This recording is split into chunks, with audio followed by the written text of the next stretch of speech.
Meu pai me ligou de repente. Onde você está agora? Eu estava na casa dos meus sogros, na festa de aniversário da minha esposa. A sala estava lotada, primos espalhados, risadas altas e aquele cheirinho irresistível de cordeiro assado com pão na chapa amanteigado que grudava no nariz. Aquela família tinha o dom de transformar qualquer data em carnaval fora de época. Estou aqui na casa dos sogros, a família toda reunida, respondi. Do outro lado da linha, meu pai falou com um tom que nunca tinha usado comigo. Escuta, pega a sua filha e sai daí agora. Travei. Como assim? Por quê? Não pergunta, faz o que eu disse, agora! A voz dele não era de pedido, era de ordem, e pesada, como se carregasse algo que eu não podia ver. Soltei o prato de bolo na mesa e atravessei a sala fingindo calma. Minha filha brincava com os primos, rindo como se o mundo fosse só um parquinho. Abaixei e cochichei. Vamos dar uma volta, princesa? Ela nem desconfiou. Já minha esposa gritou da cozinha. Aonde você vai? Nem cantamos os parabéns ainda! Fingi não ouvir. O ar gelado da noite bateu no meu rosto assim que fechei a porta do carro. Coloquei minha filha na cadeirinha e o meu coração já batia como bateria de escola de samba em dia de ensaio. Liguei de volta. Pai, já tô fora! O que tá acontecendo? O silêncio dele me arrepiou mais do que a brisa da rua. Depois falou. Dirige até um lugar público. Pode ser uma praça, um posto movimentado, qualquer canto com gente. Mas não volte para sua casa nem para minha. E pelo amor de Deus, não olhe para trás. Olhei pelo retrovisor. Minha filha cantarolava, feliz da vida, como se fosse um passeio de domingo. Eu, por dentro, estava virando suco de ansiedade. Pai, você está me assustando. Ele respirou fundo. Acabei de falar com o delegado Nogueira. Eles estão investigando seus sogros há meses. É coisa séria. Fraude, lavagem de dinheiro e, pelo que parece, até pior. Senti o volante ranger nas minhas mãos. Mas o que eu tenho a ver com isso? Estão tentando te envolver. O nome da sua esposa aparece em algumas contas. E, no papel, você também está metido, queira ou não. Se você estivesse dentro daquela casa quando a polícia chegasse, iam te levar junto, como se fosse figurante de novela ruim. Engoli em seco. Aquelas risadas da festa minutos atrás agora ecoavam na minha cabeça como desquedida de filme triste. Meu pai completou. Vá para um lugar seguro. Te encontro em uns 20 minutos e te explico tudo pessoalmente. Entrei em uma avenida iluminada, mas pelo retrovisor vi um SUV preto se aproximando rápido. O mesmo que eu tinha visto parado na rua da casa dos sogros. Só que agora ele estava colado em mim, como carrapato em cachorro de rua. Pai, falei baixo no viva voz, tentando não alarmar minha filha. Acho que alguém tá me seguindo. Quão perto? Ele perguntou seco. Perto demais. Mudei de faixa. O SUV também. Meu pai não perdeu o tom. Não acelere. Isso chama a atenção da polícia. Vá para algum lugar movimentado e faça manobras que só você conhece. Deixe eles suarem para te acompanhar. Dei seta para a direita e no último segundo virei à esquerda. O SUV grudou atrás sem hesitar. Meu coração parecia uma escola de samba inteira dentro do peito. Do banco de trás, minha filha perguntou com a voz inocente. Papai, por que a gente está indo por outro caminho? Forjei um sorriso na resposta. Estamos só brincando, meu amor. Um joguinho nosso. Mas meus olhos caçavam desesperados uma saída. Uns 800 metros adiante, avistei o posto Estrela, aberto 24 horas, cheio de movimento e iluminado como árvore de Natal. Entrei de supetão e parei bem embaixo das câmeras de segurança. O SUV reduziu a marcha ao passar pela entrada. Por um instante achei que iam entrar, mas, em vez disso, seguiu adiante e sumiu na escuridão. Soltei um ar que parecia estar preso no peito fazia séculos. Ótimo, disse meu pai quando contei o ocorrido. Fiquem quietos. Estou chegando. E quando eu aparecer, você vai ouvir algo que vai mudar para sempre a forma como enxerga a família da sua esposa. Capítulo 4. A verdade. Pouco mais de 10 minutos depois, a caminhonete do meu pai encostou no posto Estrela, os faróis cortando o brilho amarelado das lâmpadas fluorescentes. Ele saiu rápido, como quem já estava acostumado com enrascada, analisou o pátio e abriu a porta do passageiro. Estacione ali, embaixo das câmeras, orientou, apontando para uma vaga perto da entrada. Sua voz ainda carregava tensão, mas tinha aquela firmeza de quem jogou truco apostando alpo e não podia dar um vacilo sequer. Assim que minha filha ficou bem presa na cadeirinha do banco de trás, ele se virou para mim. Eles não estavam só brindando hoje, começou. Eles estavam fechando o cerco. O delegado Nogueira, da Unidade de Crimes Financeiros, me disse que os mandados de prisão já foram assinados. Meu estômago gelou. Eles vão bater na casa dos seus sogros ainda hoje. É a operação conjunta e o nome da sua esposa está em todos os papéis. Olhei para ele perdido. Mas eu não tenho nada a ver com isso. Isso não vai importar se conseguirem te colocar no meio. E acredite, estavam armando uma cama de gato para você. As contas que usaram, muitas, são conjuntas só no papel. Ela movimentava dinheiro e os documentos caem direto no seu colo. As palavras pesaram no meu peito como balde de água fria. Se tivesse ficado lá, eles poderiam ter plantado qualquer coisa, continuou ele. Dinheiro, documentos, até aparelhos para parecer que você estava no esquema.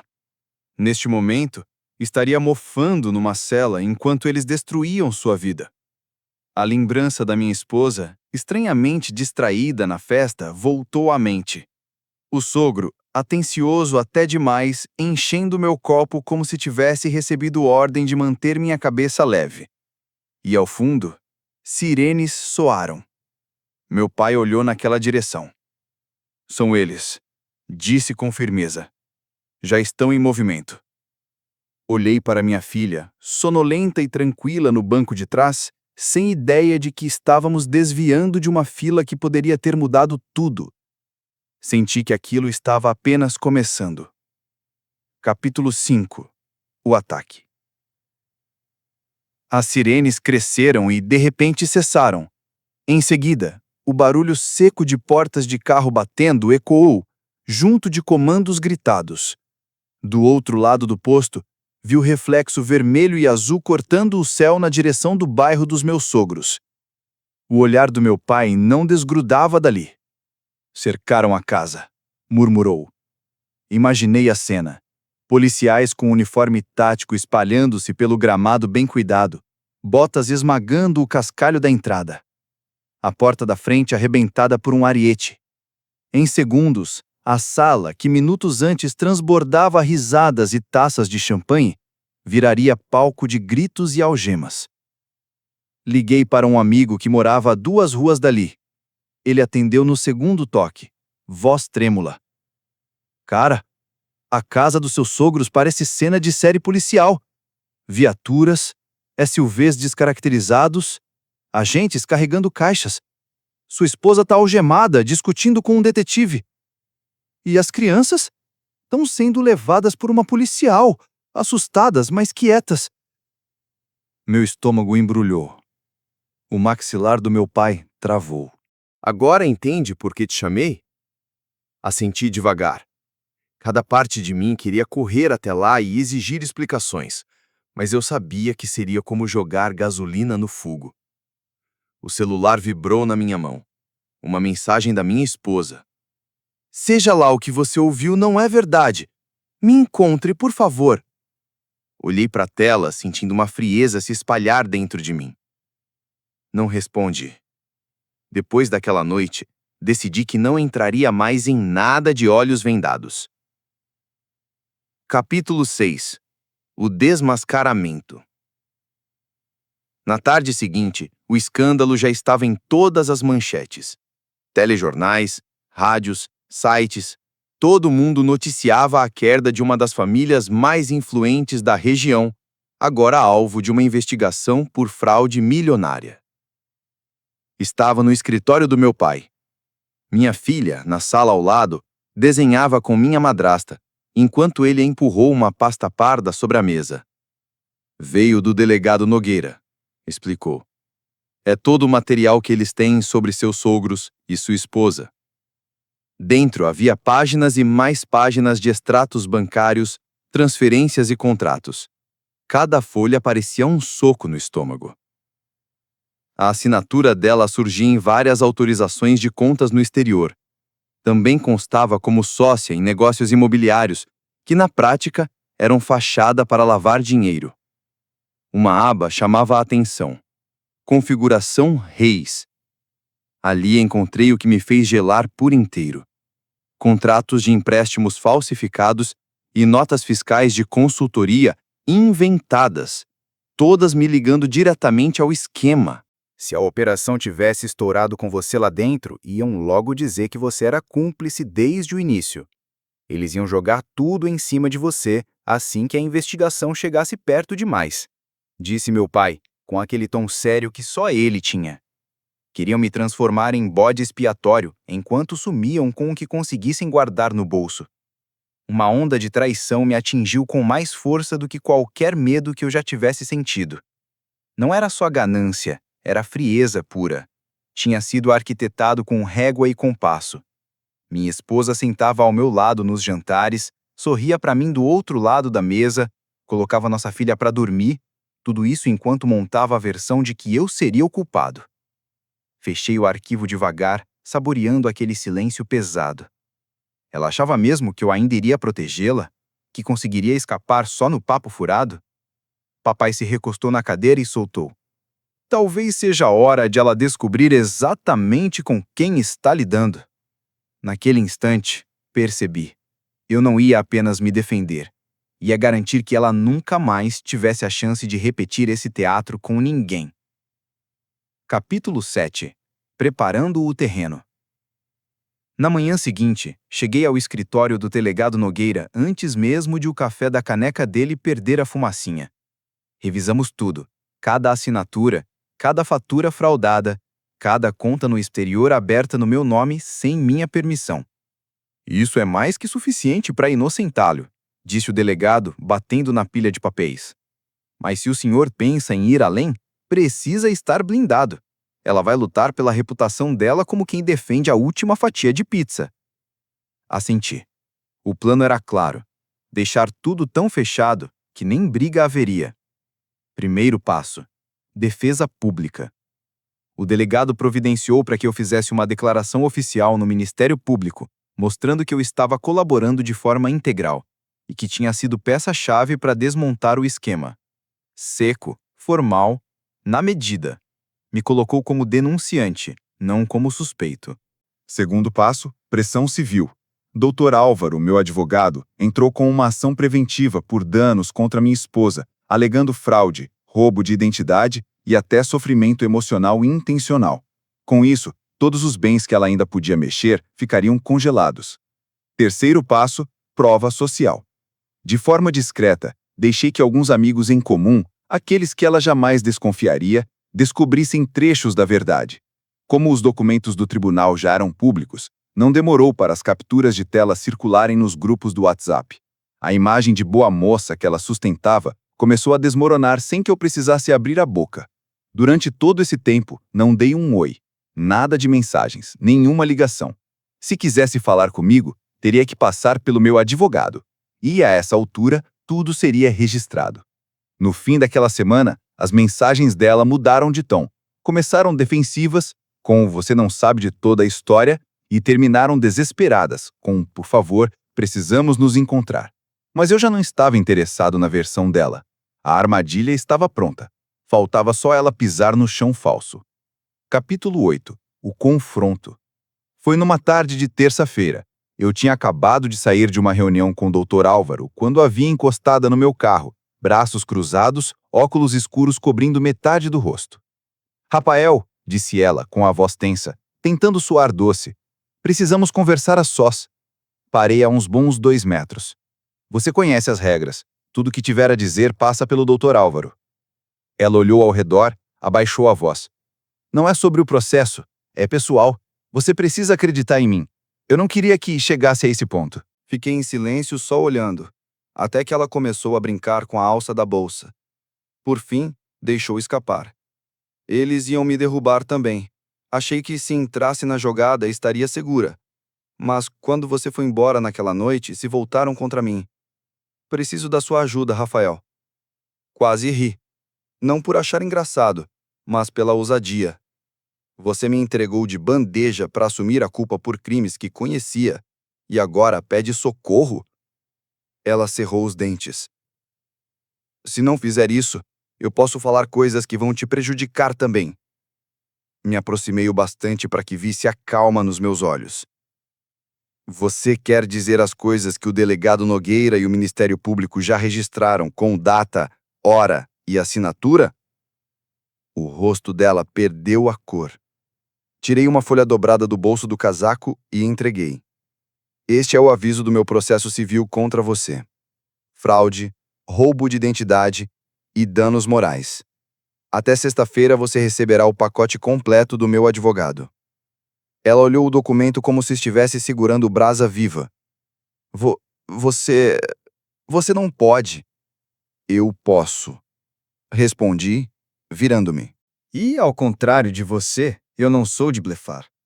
Quando cheguei ao meu carro, ela ainda estava lá. Não era mais a mulher arrogante que um dia me disse que eu não tinha escolha, mas alguém que finalmente percebeu que todas as portas que achava controlar tinham sido trancadas com chave e cadeado. E olha que eu nem tinha dado início à fase final. Capítulo 9. O golpe de misericórdia. 2 meses depois, tudo se desenrolou como um relógio suíço. O processo do Ministério Público contra meus sogros era firme como concreto, e a minha ação civil contra minha ex-mulher avançava sem tropeços. Mas eu queria mais.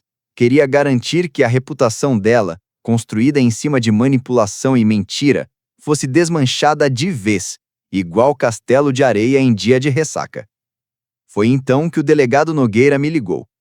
A imprensa está pedindo a liberação de provas não sigilosas do seu processo. Se o senhor autorizar, o tribunal libera. Eu nem pensei 2 vezes. Pode liberar. Dias depois, as emissoras locais estampavam manchete atrás de manchete. Documentos judiciais revelam fraude para incriminar o marido. Publicaram trechos de e-mails dela, contratos falsificados e, para completar, as próprias palavras em que planejava me fazer parecer inapto para a guarda da nossa filha. As redes sociais não perdoaram. Antigos conhecidos passaram a postar indiretas do tipo: tem gente que usa filho como ficha de pôquer. As fotos de viagens luxuosas e presentes caros, que antes ela ostentava como troféus, viraram prova de dinheiro sujo. Financeiramente, ela estava encurralada. O processo civil congelou suas últimas contas, e o juiz determinou que a restituição fosse paga direto a mim, assim que os bens fossem leiloados. Sem saída, teve de vender joias, carro e até parte da mobília. A última vez que a vi foi no tribunal, quando o juiz fechou o acordo. Ela me devia indenização integral por fraude e roubo de identidade.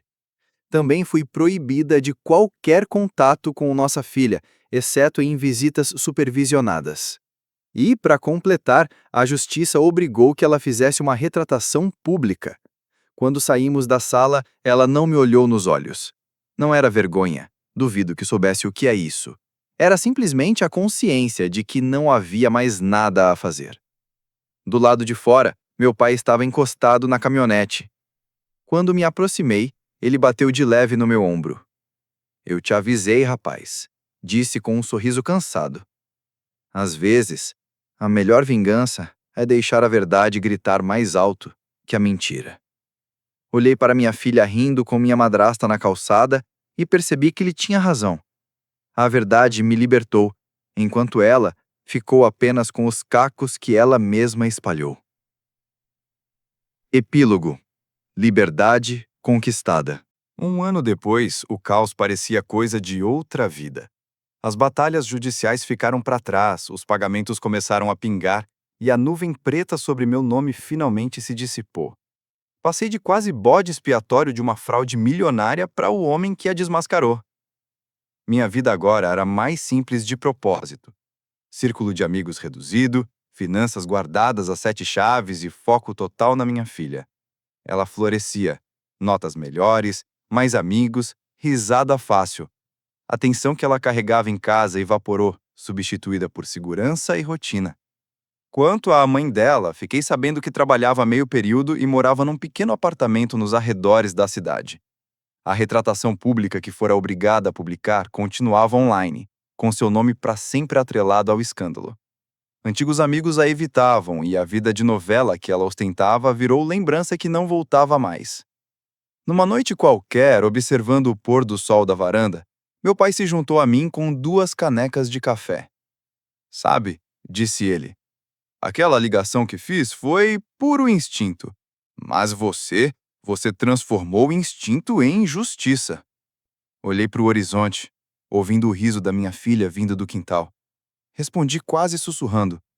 Às vezes a melhor vingança não é destruir alguém. É viver tão bem que a pessoa nunca mais consegue te alcançar.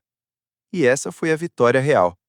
Não apenas limpar meu nome, mas construir uma vida que ela jamais poderia tirar de mim.